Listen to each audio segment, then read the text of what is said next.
As many of you know, I've spent much of my life in corporate boardrooms with many very smart people. And one of the problems, though, is that many of the directors look a lot like me, an old white male. There's good reason to believe that more diversity, however defined, is a good thing in the boardroom. And this program will explore what we mean by diversity, what can or should be done, and what can be expected as a result. So let's meet the expert. And sitting in the middle here is a guy that I've known well for the last several years. His name is Richard Leblanc. He is a lawyer with a PhD, and he's Associate Professor of Corporate Governance at the York University in Toronto. He's also a strategic advisor to the Institute for Excellence in Corporate Governance, which I have a little something to do with occasionally. And so, Richard, welcome back to Texas. Thanks, Dennis. Good to be here. Thank you. I should also say he teaches corporate governance at Harvard. You were a little time at Harvard during the summer. And that's part of the issue is recruitment tends to be based on personal and professional relationships. So there's academic evidence that, in fact, doing that is the completely wrong thing to do, because you're not independent from your fellow colleagues, and you become captured and compromised because you have professional and personal relationships, and you're less able to burn through effective conflict in a boardroom. So the nature, what we advise women needs to change. It shouldn't, imagine if you wanted to be a lawyer or a doctor and the advice was you have to network more. So we need, regulators now are moving from this notion of networking to merit-based recruiting. And that includes qualifications. The qualification to sit on a corporate board is astonishingly minimal. You need to be over 18, not bankrupt, and not insane, or not found to be insane by a judge. So the notion that women are inherently unqualified is, the evidence doesn't support that. Once you peel back the onion and talk about very specific competencies and experiences that women, that younger directors, that ethnic directors have, oftentimes it's a myth that women are not qualified. They're very qualified. Yeah, very qualified. And you've fortunately been in more corporate boardrooms than any one individual I know. You've watched the behavior. Tell us what you see in terms of, is there a difference between behavior when there are people of diversity, any way we define it here, than just a bunch of old white males? The evidence is that a bunch of old white males tends to adopt a homogenous decision-making style, and they don't push back and mitigate groupthink, which is the single detriment to corporate decision-making. Women, other types of directors with different experiences are more likely to push back, particularly 3 women is this magic number, and the academic evidence supports this as well. We have, for example, 56% of Canadian boards with not a single woman on them. So we need to move the needle significantly to get 1, 2, 3 directors. One of our large shareholders said recently, we want 3 women on every TSX-listed board, or you should be delisted. So there is an uptake now and an appetite by institutional shareholders, by director associations, by corporate boards themselves that are starting to have these discussions. Well, which is where we'd like it to happen as opposed to at a government level. Is that basically right? That's right. That's right. And so, Richard, we talk about diversity and we think about diversity in terms of women, minorities, whatever, but that's really not all the diversity equation here. Tell us what we really mean when we say diversity on boards. It's not just gender and sex and ethnicity, is it?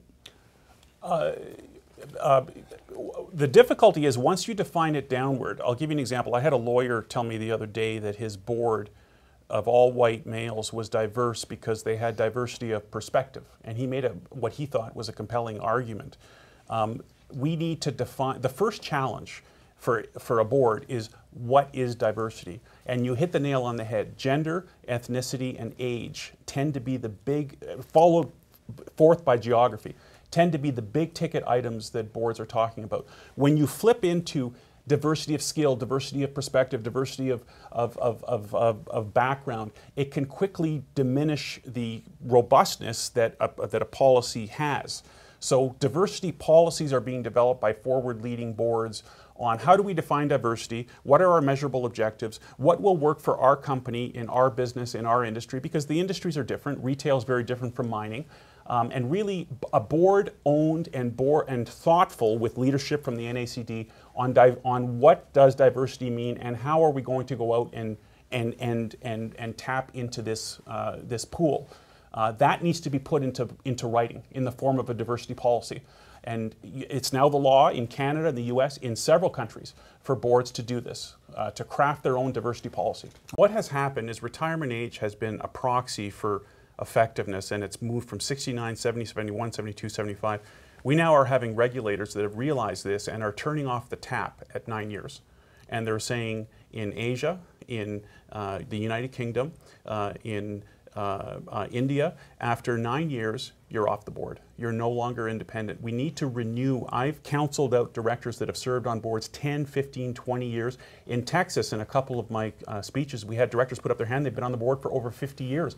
Part of the problem is directors, and it can be men and women, are just refusing to step down. So we have regulators now that are forcing that renewal with term limits.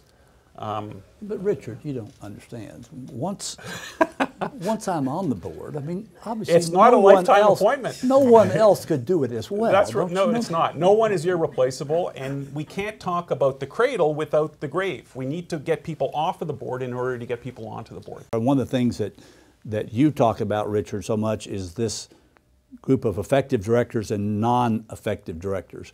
What do the people who have some diversity to them bring to the table inherently, if at all, that other people might not bring to the table inherently? Is there any difference there at all?